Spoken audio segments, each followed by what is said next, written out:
Let's look at why leaders of all kinds need self-regulation. Or we can put it another way, need to keep their shit together or get their shit together quickly when they lose it. Yeah. So self-regulation is a skill set, it's not magic. Some people maybe have it more naturally, they're sort of calmer, their baseline is calmer. Other people need to develop it. And actually, if you look at kids, no kid is born with this. You look at a 2-year-old, the reason they call it the terrible twos is because they're learning self-regulation, right? They're expressive, but they're not yet self-regulatory. You normally by 10, 11, they're learning self-regulation pretty well. And then you can improve that through things like martial arts, meditation, other yoga, more advanced practices beyond the sort of normal adult level, which is actually quite low in my opinion.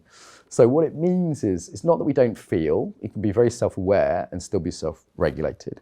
It means we're able to regulate ourselves up and down. So calming ourselves down, usually reducing that fight-flight response, yeah? Also to wake ourselves up. Like today I'm a little bit tired, I'm probably due for a holiday, but I'm filming, so I want to keep myself awake, right? I want to keep myself active and vibrant. So there's other ways we self-regulate, but that you can think of as up and down regulations, 2 key things. Why? Well, you're not very compelling as a leader if you don't have this. Yeah?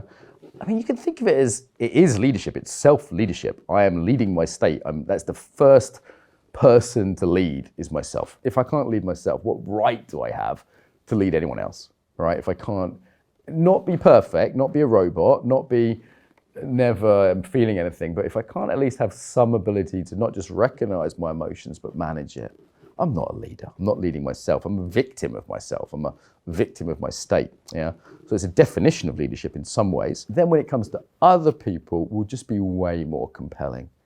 Often I give the example, imagine you're on an aeroplane and the captain came on and said, "Hi, my name's John and I'm your captain. I'm a bit worried about flying us to Paris today." You wouldn't trust them, right? So, this is why British Airways teach the British Airways voice. "Hello, welcome to British Airways," because it's calming. So you can tell, okay, that person's self-regulated, yeah? So I can relax.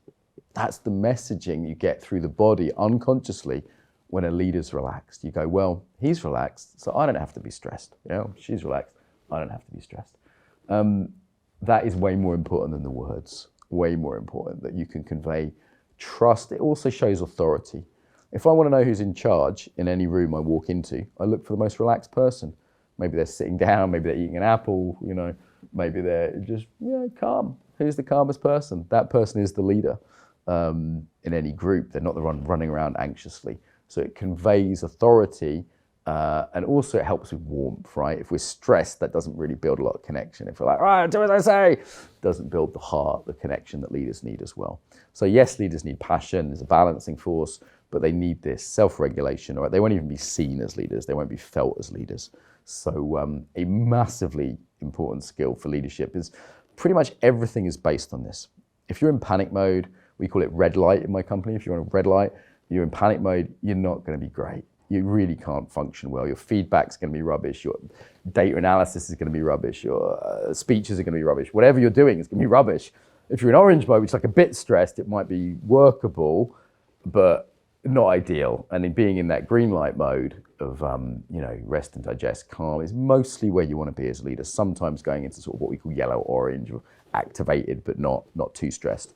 And you need to self-regulate that. That's just key.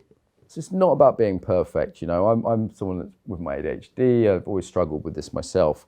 And you don't have to be super calm the whole time, but you do need to be aware of it, at least to be able to say, "You know what, guys, I'm having a bad day. Let's cut this meeting short. I'm just going to go calm myself down." Things like the centering techniques, or walking in nature or yoga, but even in the moment, just centering.